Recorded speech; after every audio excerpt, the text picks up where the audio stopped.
And we will take the last bill we have from Representative Bennett, House Bill 5163. This is an act related to health and safety regarding the licensing of healthcare facilities regarding the Hospital Conversion Act. This would expand the Health Services Council from 12 to 24 members and amends the Hospital Conversion Act relative to disclosure. We will have one verbal testimony. We have no written testimony at all. Representative Bennett, Chairman Bennett, if you would, just give us a synopsis of House Bill 5163, please. Representative Bennett, you need to unmute yourself, please.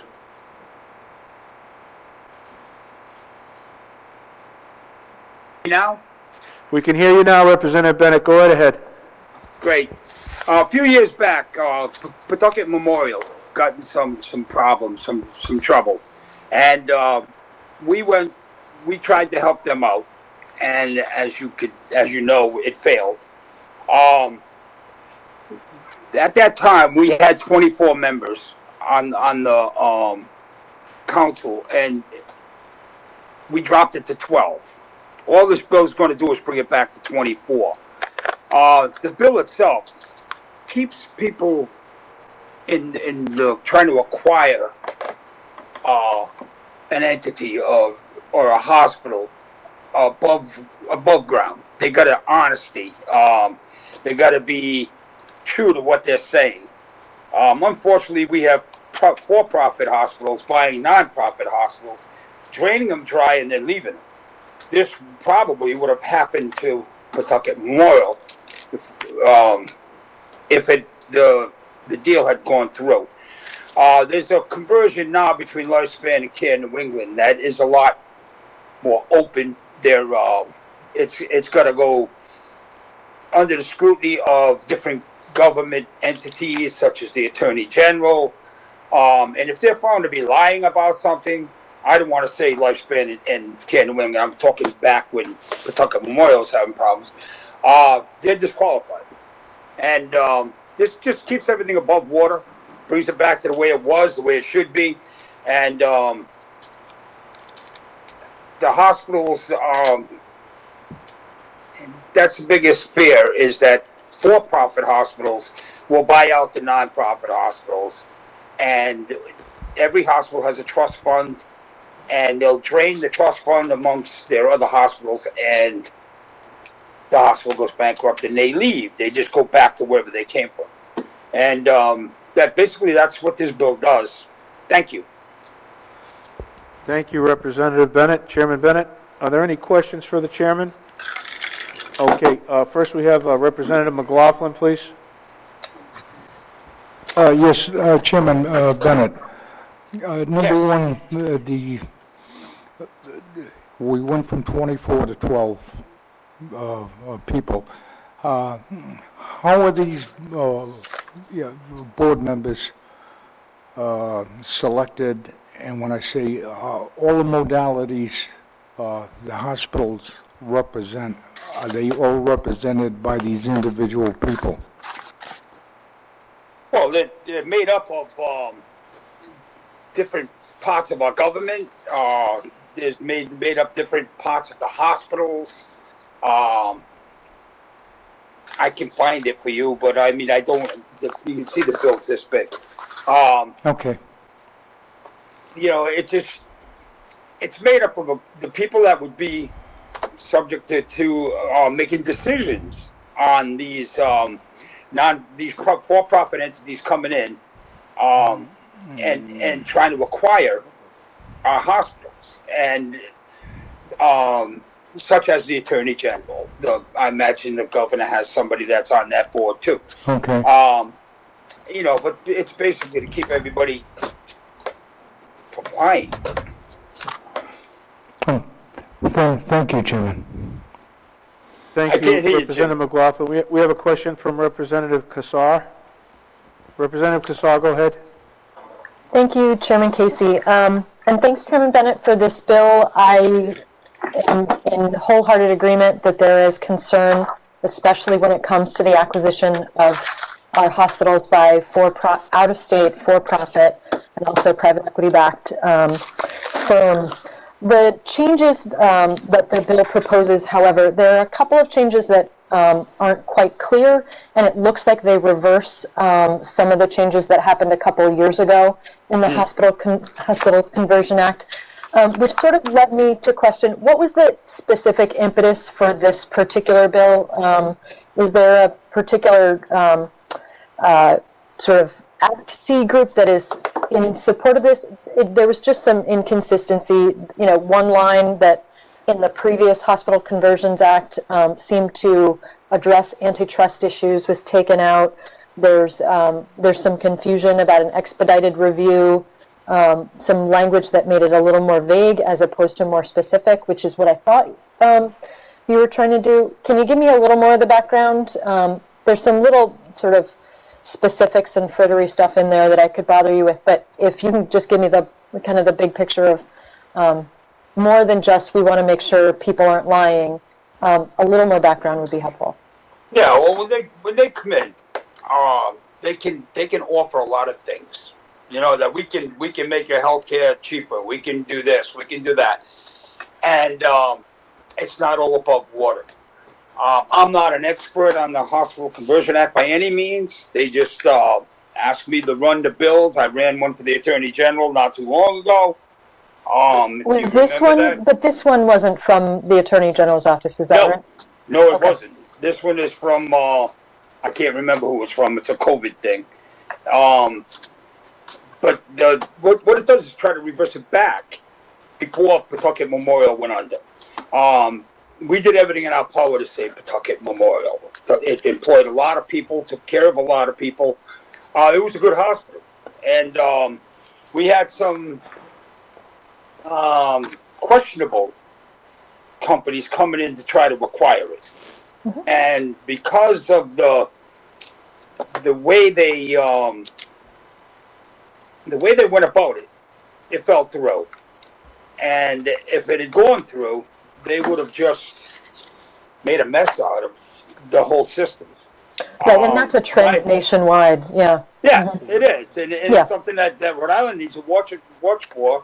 Absolutely. I mean, we're lucky here that lifespan. I'm a little worried about lifespan and Care New England merging because it could cause a monopoly.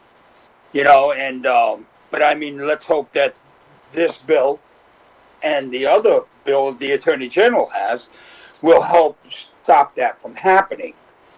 They're both very reputable companies, and I've worked for Care New England for, oh God, I'm going to show my age, but a long time.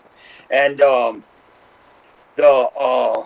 lifespan, I did a lot of my clinicals there, and it's a great run hospital. But I don't know who's coming in to testify. They may be more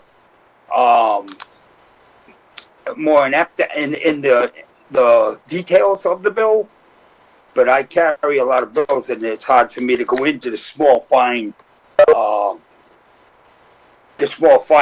answers and not get you people home before midnight.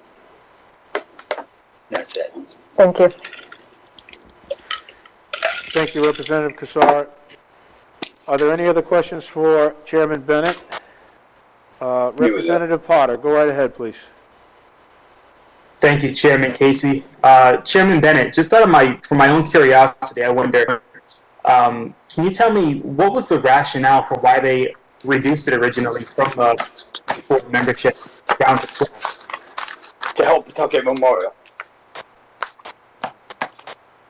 And I'm just curious, because I'm not drawing the connection, I'm sorry. How exactly did that help them, or how was it presumed that it would help them? That's something you'd have to ask the higher ups than me. I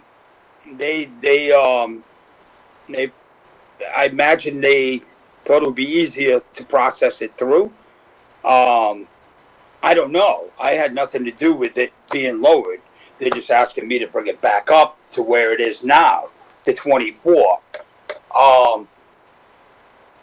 It didn't work. Whatever they did, it didn't work. Memorial's gone now. So, why they did it, it was probably to simplify matters, but I don't want to assume. I don't do that. It's if I don't know something, I don't talk on it. And this is something I don't know. So I really can't speak on it. But it's fair to say that expanding it back to 24 would be done in the interest of having a higher degree of scrutiny for this kind of oversight? Oh, yeah. Yes. Okay. All right, thank you. Yes, it would. Thank you, Representative Potter, for your question. We're going to move on to our verbal testimony unless we have any other questions. If the committee does have questions, we can take that question after the verbal testimony. Go right ahead, please.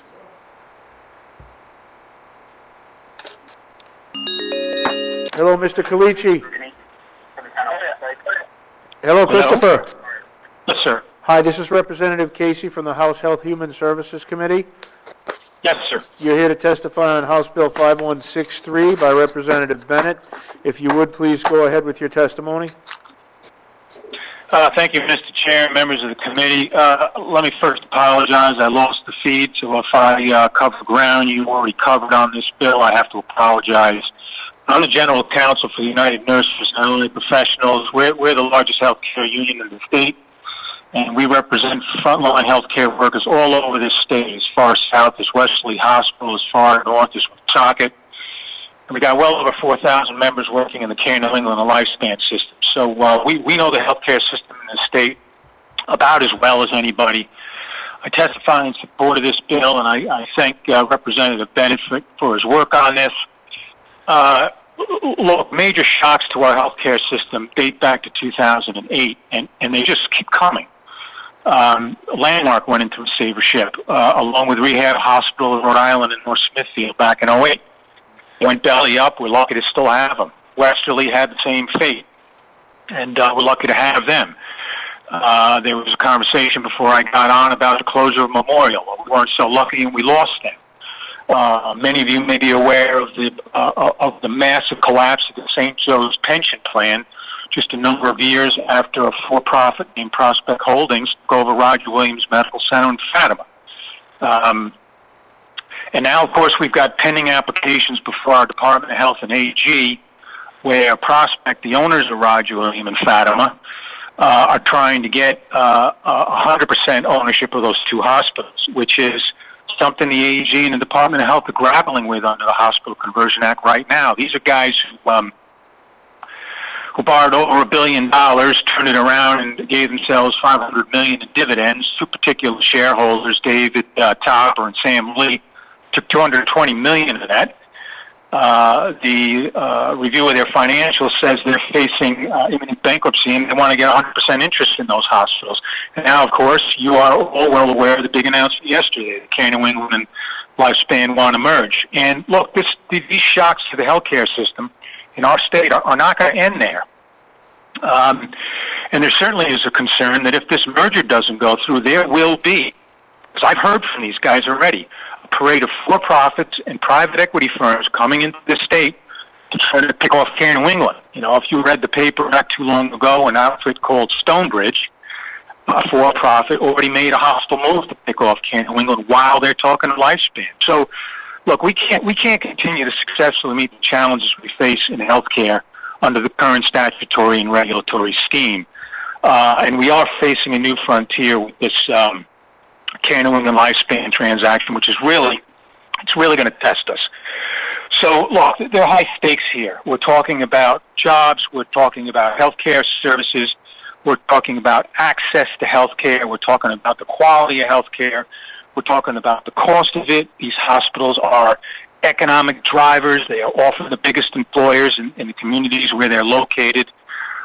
So this is big stuff. This bill is important. We support it for a number of reasons. It's going to require full disclosure with regard to staffing levels when there's after a change in ownership. And we got to know that. Staffing levels are key to the delivery of quality care.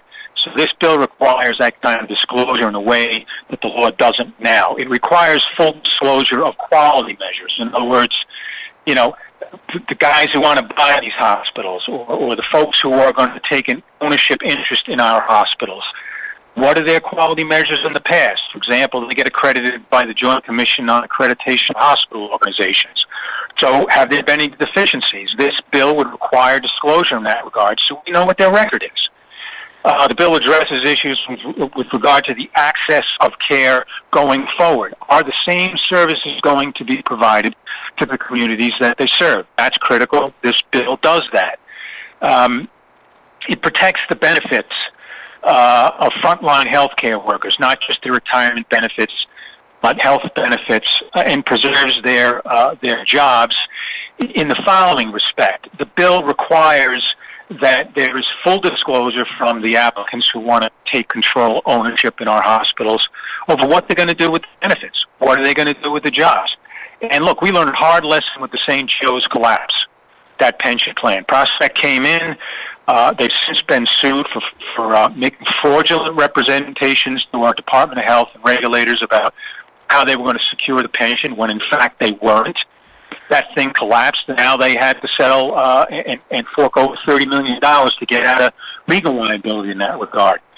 So that's important stuff. The bill, I think you were talking about the restoration of the Health Services Council. Look, I think the reason why the number of folks on the council was cut in half years ago was because there was a move, which we opposed, to simply deregulate. Without thinking about what the consequences were going to be of that. And the consequences were that the number of seats on the council were cut, which means that the voice of the public was not as clear and heard as convincingly as it should have been. And that's really important. If we're serious about jobs and services and the cost and the quality and the access to care, you can't cut the number of people on the council. You certainly can't cut the number of people who are there to protect and preserve the public interest. So the bill restores that. It restores the expedited review portions of the bill that were, let me say they were watered down in order to allow New England to purchase Memorial Hospital, which was losing its lungs at the time. And the irony here is that the expedited review section of the law was watered down so that transaction would go through. We all know how that turned out. There is no Memorial Hospital, Rhode Island, up there anymore. So it was a mistake. It was made in good faith, I would say. But look, we got to restore that. We can't simply have an expedited review and then compromise the review so that we don't know what we're getting on the other side of the transaction. And lastly, I would say that look, the safeguards in the bill that don't exist now are critical because we have now experienced what it's like to be on the receiving end of having a for-profit come to the state, make representations to the workers, to the Attorney General, to the Department of Health, to the City of Providence, to the town of North Providence. Prospect Medical Holdings made all sorts of promises with respect to what they were going to do when they got their hands on Roger Williams and Fatima. Many of those promises have not been satisfied, and there is no penalty in the statute. If somebody like that emerges and says, hey, by the way, I'd like to buy another hospital in this state, but you can't look at my record with respect to the misrepresentations I made when I bought Roger Williams or when I bought Fatima. There has to be some way to say to those guys, if they're bad corporate citizens, look, you had your shot and you blew it. And we're not going to let you get your hands on another healthcare facility in the state. So the bill covers these things in a way that the law currently doesn't, and that's why we support it. We've been in the middle of all these transactions, so if you have any questions for me, I'm happy to answer them. Thank you, Christopher. Are there any other questions from the committee for our witness? Okay, hearing none at this time. Christopher, thank you very much for your testimony. We are going to Thank you for your work. Thank you. We are going to now close House Bill 5163. The hearing is now closed. I believe we've completed the calendar for the evening. Okay. First, I'd just like to thank the committee members for hanging in once again. We're doing some really good work here. I appreciate everyone's attention, and hopefully we can get some real good things accomplished for the state. Thank you, Representative McLaughlin, for being here with me and all you folks who are here virtual. I appreciate the time you're putting in. I would like to thank the people watching on television for hanging in with us as well, and for working with us as we go through this virtual meetings that we're having. Hopefully, we can get back to in-person meetings at some time soon. Yes. So with that, I will entertain a motion for dismissal. So moved. So moved by Second. Representative Second. Josh Giraldo. All in favor? Aye. I'm sorry, we had a second from almost everybody. All in favor? Thank you very much. The meeting is now closed. Enjoy your evening. Good night, everyone. Good night.